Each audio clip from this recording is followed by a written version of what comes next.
Hello once again mga kaigsunan, no? Ato ta sa continue ta sa atong lesson nga gitawag ni siya nga new commandment ni Jesus Christ, no?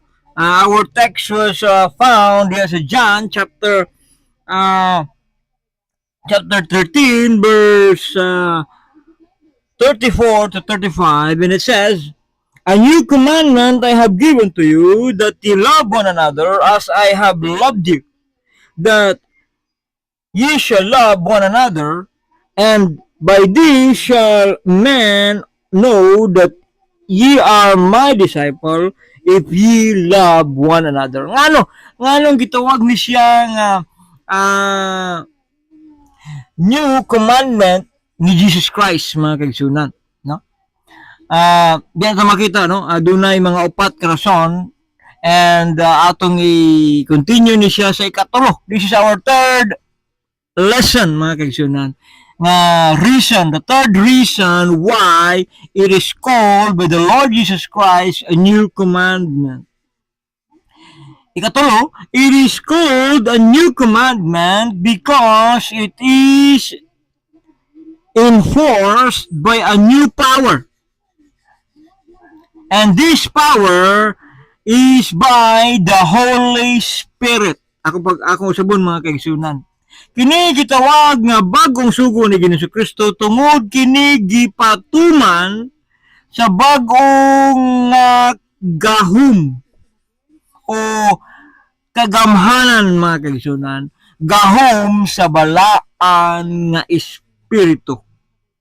Pinaagi sa atong pagtuo, because of our faith, we become under the control of a new emotion, bagong pagbati, and a new administration, bagong pamumuno, mga kaigsunan, ug bagong batasan sa pagpasalamat, a gratitude spirit.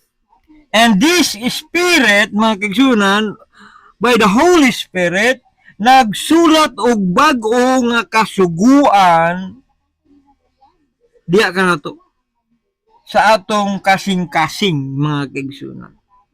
A new commandment is written in our hearts.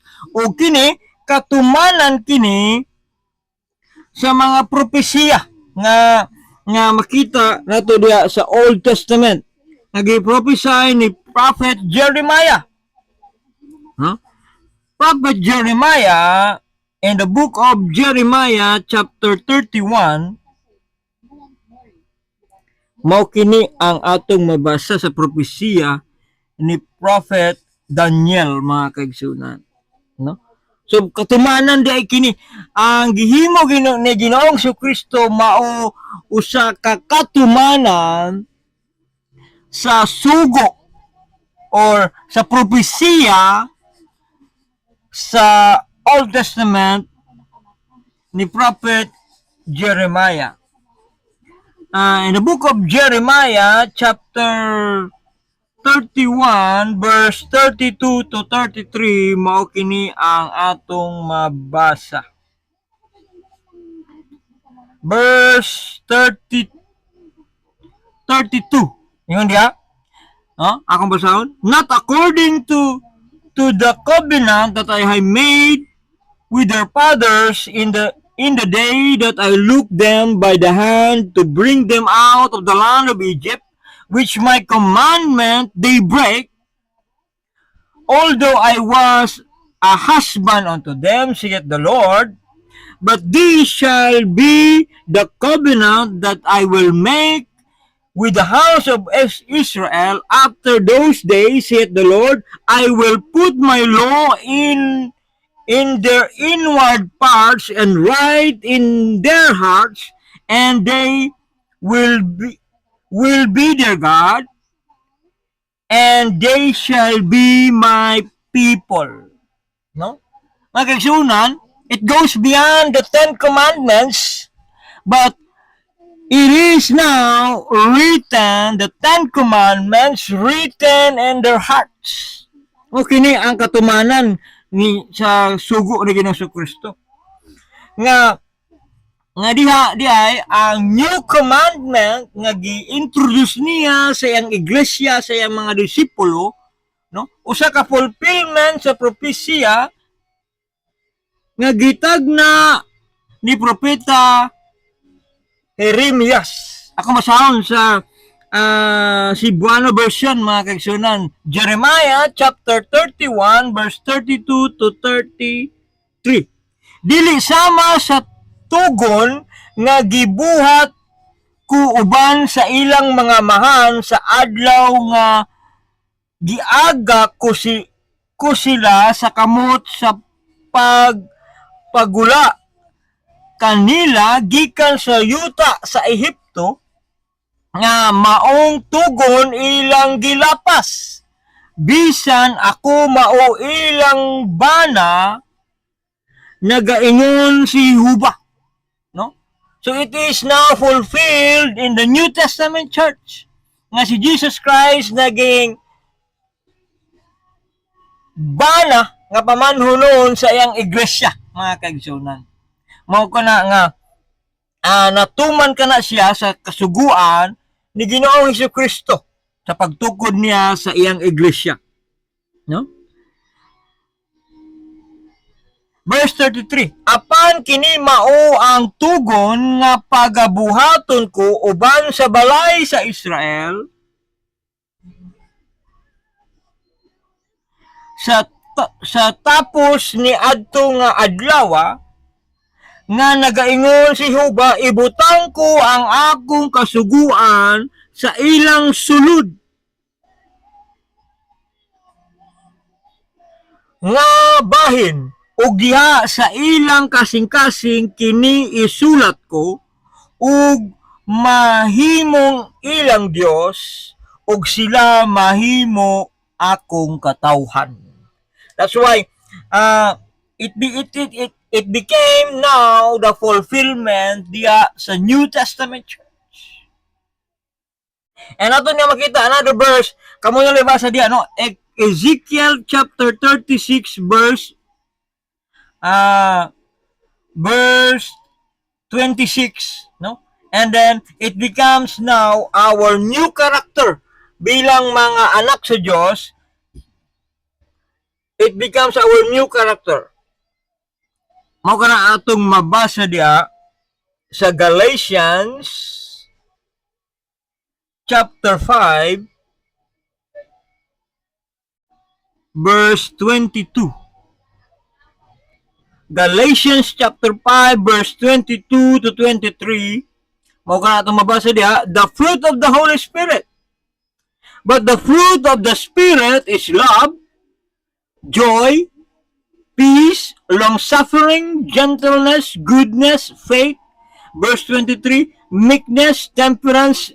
Against such there is no law. No? Atong basahon sa Bisaya, ingon niya, Galatians chapter 5, 22, verse 23. Apan ang bunga sa Espiritu mao kini, ang gugma, kalipay, pakigdait, pagkamapailubon, mahinuklugon pag-ayo, matinumanon. Verse 23, pagkaaghop, pagpugong sa kaugalingon, batok sa maong mga butang, walay kasuguan. It goes beyond now the 10 Commandments because it is based now on our relationship diya kang Ginoong Hesukristo. Mao kana ang katumanan, mga kaigsunan, sa kasuguan nga gi-fulfill ni Ginoong Hesukristo diya sa New Testament. That's why it is called a new commandment. Because ang nagpatuman ni ini dili ang tao. Ang nagpatuman ni ini dili ang balawd ni Moses, kundili ang nagpatuman ni ini ang balaan nga espiritu nga naa sa mga magtutuo. When we believe, we are now sealed by the Holy Spirit. Isiliwan kita sa balaan nga espiritu. And we have now the power to become the sons of God, o kini nga mga batasan, mga kaigsunan, mahimo kining bunga sa balaan nga espiritu sa mga magtotoo, mga kaigsunan. Mao kana nga ato makita diha nga mga reason nga ngano nga gihimo kana nga new commandment o bag-ong kasuguan ni Hesus Kristo. Tungod kay kini dili kini mahimo sa tawhanon, mga kaigsunan, no? Kung kita lang kung ang tao wala siya na born again, wala siya niining mga fruits of the Holy Spirit.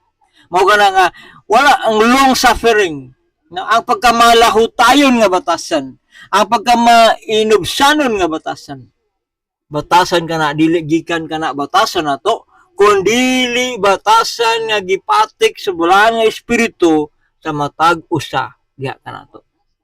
Mao kana, no? Mao kana ginaingon nila nga to become a Christian, it is very dili siya lisod, but it is impossible kay nga naman to love an unlovable person, lisod kayo, mga kaigsunan. No? Dali lang kaya na to na siya istoryahon, mga kaigsunan, but when trials comes, when testing comes, diyan na to makita kung unsa kamahinungdanon di ay nga kita giluwas pinaagi sa grasya sa Dios, because we are so very weak, mga kaigsunan. But because of our relationship, because of the fruit of the Holy Spirit, mahimo nato na siya, mga kaigsunan, nga kita mabag-o pinaagi sa balaan nga espiritu. Daghang salamat.